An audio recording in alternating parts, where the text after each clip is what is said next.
We are doing great here. So, it's time to claim our freedom. Take a deep breath, and we'll repeat our treatment for freedom together aloud.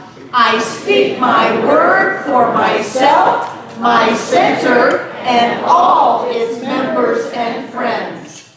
I know love as the only reality. I am created out of love. Love is what I am. I know this love as absolute freedom in every area of my life, the life of my center, and all who call it home.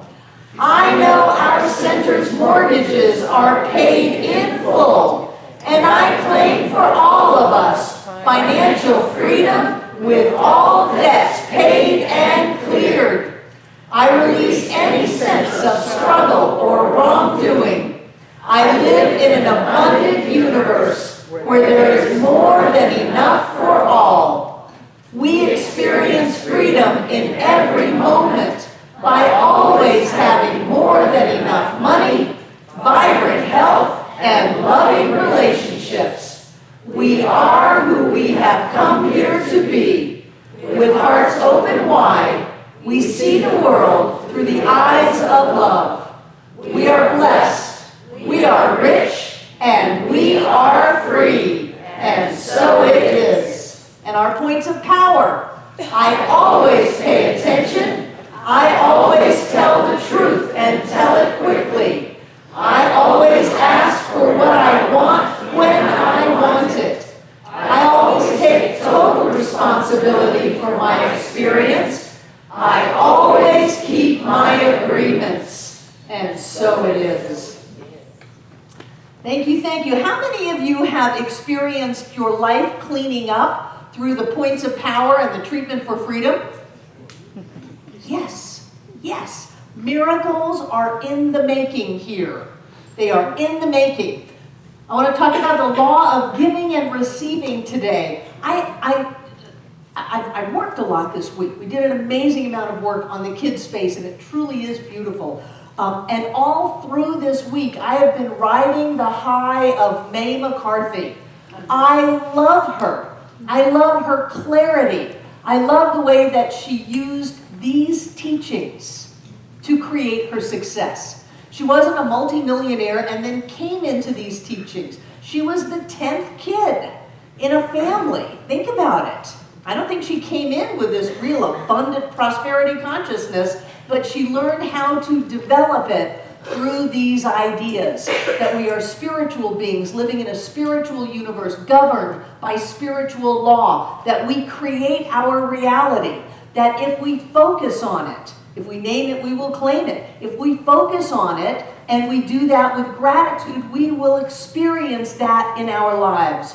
And I love the way she said, tithing, I tithe as easily as I brush my teeth.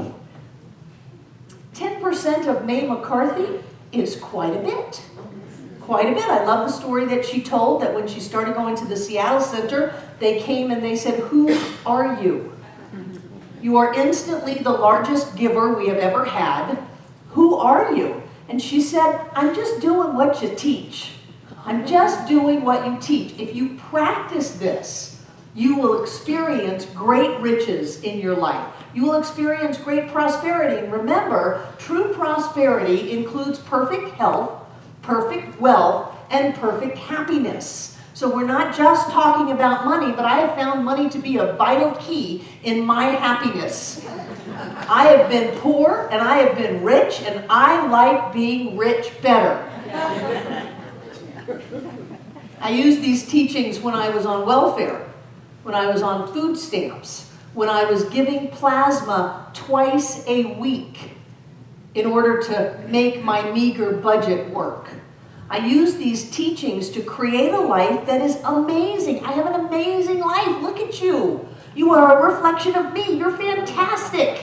I have an amazing life. I get to do what I love to do, and evidently I do it pretty good, and people keep coming back, and they use this, and and they have the courage to just sell everything they own and to go off into the wild blue yonder and to see what life brings to them because they have the trust and the faith to know that they will always be taken care of by Spirit because they know how to set the law in motion. And how do we do that?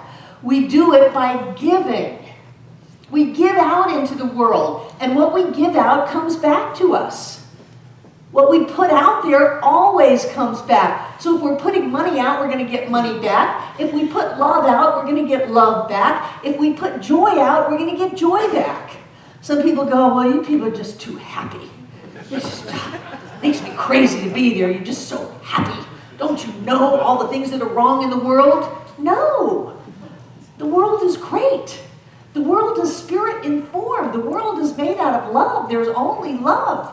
But if you put that out there, then you get that kind of a world back. You actually made it and jumped in it. But if you put out there that all is well, and if you want a little bit of a mental picture, let's go with Wallace Wattles, where he said, the world is perfect, though not complete. Okay, I can go there. But everything is inherently perfect. Everything is wonderful. Everything is Spirit-informed. And if we put that out there, then that's what we get back. It was a big jump for me to figure out that I'm creating my experience. It looked so real. I grew up poor. I demonstrated poverty. I was an expert. You know how powerful I am. I was really good at demonstrating poverty. And so to have someone say that I'm doing this, no, it's doing me. I don't have enough, and that's the way that it is. And for me to make that jump that says I'm creating my experience was huge. It brought up all kinds of self-worth issues. Do I deserve to live a good life? I know what I've done. I know what my past was. Do I deserve to live a wonderful life? I had to really work on that and go, yes. I deserve to live a good life. I think that's one of the values of the point of power. I always ask for what I want when I want it. Well, let me just wait till somebody's not so busy. I'll just stand here. And I know that those other people are more important than me, so I'll let that person help them. Even though they came in after me, I'll just wait. I'll just wait my turn. Well, I found that my turn never comes when I go there. So when I look at myself and say, I always ask for what I want when I want it, that makes me value myself. And then I run the risk of not getting it. Wow. You know, if you don't ever want anything, you don't have to ever be disappointed. Then you can just be mediocre. Let's not. Let's run the risk of being great. Let's run the risk of being magnificent. Let's put out into the world this idea that says I live in an abundant universe, that I'm special. I'm living in the heart of God. Holy moly. I am creating my reality. I'm a powerful, creative, spiritual being alive and well on planet Earth. And I'm going to take responsibility for my experience. I'm going to put it out there. And what's the worst thing that can happen? What was a sticky note I had for a while? It said, my teachings are guaranteed. If you don't like them, you can have your old life back. My teachings are guaranteed. They are guaranteed to change your life if you're willing to change it. If you're willing to change what you put out into the world. And I know that there are some people who don't like that part of this teaching. I am a firm believer in tithing. 10% tithe. I learned how to tithe when I didn't have any money. I used to tithe food stamps when they came in a little pack, a little book, and you tore them out. I would tithe food stamps because that's all that I had. And what I realized is the more I gave out, the more I got back, because it's a law. It is a spiritual law that whatever you put out there, you're going to get back. And people come up to me and they go, well, I tithe 1%. 1% is not a tithe. It is not a tithe, because the reason you went from 10 to 1 is because you are afraid. And I tell people that, and they don't like it. Well, you have your beliefs and I have mine. I said, yes, and I have my money and you don't have any. So if you hold on to your fear, and if you use your head to rationalize and justify how you're going to hold on to it, because it basically comes from a belief that we live in a limited universe and there's not enough to go around, then that's what you create. I'm a firm believer in tithing. Anytime anybody comes up to me with a money issue, the first thing that I say is, are you tithing? Because that tells me about their whole mindset. If they're not, I know that they're creating fear in their life. If they are, I know that this is just a temporary bump in the road and something wonderful is about to happen. I was in class a couple of weeks ago. Somebody happened to mention that their money had just fallen apart. And true to my nature, I said, are you tithing? And they said, I stopped. And I said, are you out of your freaking mind? Are you crazy? That you would be doing something, your life is working, and then you stop doing what makes it work? Are you crazy? This is how I get in small classes. And so they started up again. It took 1 week to turn their finances around. They said money was just pouring in from everywhere. Out of the blue, money was showing up. Why is that? It's not that the tithing is magic, it's that the belief system and the intention that you set out into your world when you do that manifests in your life. You cannot be surrounded by cranky people and not be a cranky person. You cannot demonstrate lack of any kind in your life and not have that lack be inside of you. So what do? We automatically put out in our world what we are. If you want to change your life, you have to change what you put out there. No amount of justification or rationalization is going to stop spiritual law from demonstrating. You must put out, give away, whatever it is you want. If you want a nicer partner in your relationship, look in the mirror. Be a nicer partner. If you want more joy in your life, look in the mirror. Put out joy. It's not going to kill you to be happy. It's not going to kill you to be kind. It's not going to kill you to be generous. One of my favorite barbarisms is, if you have an opportunity to be generous, take it. You know that studies show that generous people are happy people. Generous people are happy people. Now, there wasn't a corresponding study that say all happy people are generous, but all generous people are happy. Why? Because there's a sense that you have more than you need. You don't really need that. You live in a universe that loves and supports you, so you can let go of that. You can give it out into your world. If you create an opportunity to give, take that opportunity.